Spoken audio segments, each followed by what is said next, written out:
guys, how's it going? So today's daily challenge is called Fire Shuriken, and with attack shooters and ninjas limited to 4-2, you have to beat Snake River on medium up to round 62, and you start at around 28, which kind of sucks because of all the lead balloons. But you still get 5,250 cash and a Super Monkey Storm.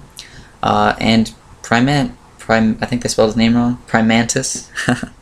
Maybe that's not wrong. I think they're trying to say Primatus though. Anyways, we'll go over the strategy really fast, and then I'm going to talk about some stars.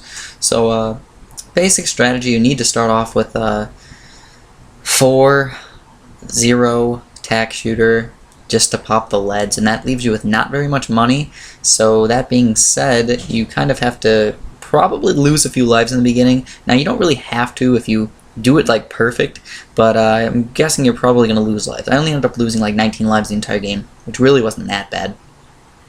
But the Ring of Fire just costs so freaking much, you really can't afford very much at the beginning. Basically, after you get a Ring of Fire and a couple attack shooters, just save up for a ninja, and basically just get a 4-2 ninja as fast as possible. Once you get a 4-2 ninja, you're set for a really long time. I recommend just kind of massing quite a few 4-2 ninjas up until level 60, and you're basically going to be set. You just need to make sure you get a couple attack shooters here and there for the massive amounts of balloons that might come through, for example on level 60 or something like that. Well, the ninjas will not take all those out. You do need to mix a few of your other Ring of Fires in there. And that's really all I got for the strategy. I mean, it's really not that hard. Just the beginning's a little bit tough, so I think you guys will be fine. Today what I'm going to be talking about is super giant stars and their life cycle. And first of all, we talked about the 3 out of the 4 types of stars, which are dwarfs, main sequence, giants, and supergiants. And then today is the supergiant episode. And basically, supergiants kind of start out pretty much the way the other stars do. They just burn hydrogen into helium. Or burn isn't really a good term. They fuse hydrogen into helium. And in that process, obviously, energy is released. And basically, it's almost the exact same thing, but sometimes if you get a giant enough star, they can actually fuse other elements in their core besides just hydrogen into helium. They can actually fuse a little bit heavier elements, usually not anything too big, but you know, later in their life, after every time they run out of helium or run out of an element, they're going to get even hotter and stronger because of the push of gravity down in on them, so they're going to get hotter and stronger and burn even bigger elements. And just like giants, they can, once they get a bunch of iron in their core, they still start fusing other elements sort of towards the outskirts of their outskirts of the star, but still inside of the star, obviously.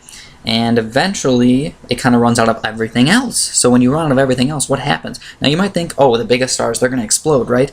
No, it's actually not true. It's like the kind of like higher level middle stars that actually explode. The ones that are even bigger than that actually form black holes, which are crazy to talk about. I'm going to talk about black holes in a little bit more detail in my next video, but I'll go over just a little tiny itty bitty bit about black holes right now. So basically what happens is the star has all this matter, so much matter, and it's running out, running out of energy, and the energy is what pushes out. So what happens is when it doesn't have any energy to push out anymore, gravity starts crushing it and collapsing it, and all this energy is getting crushed down into like nothing. And eventually, pretty much what happens is it doesn't explode.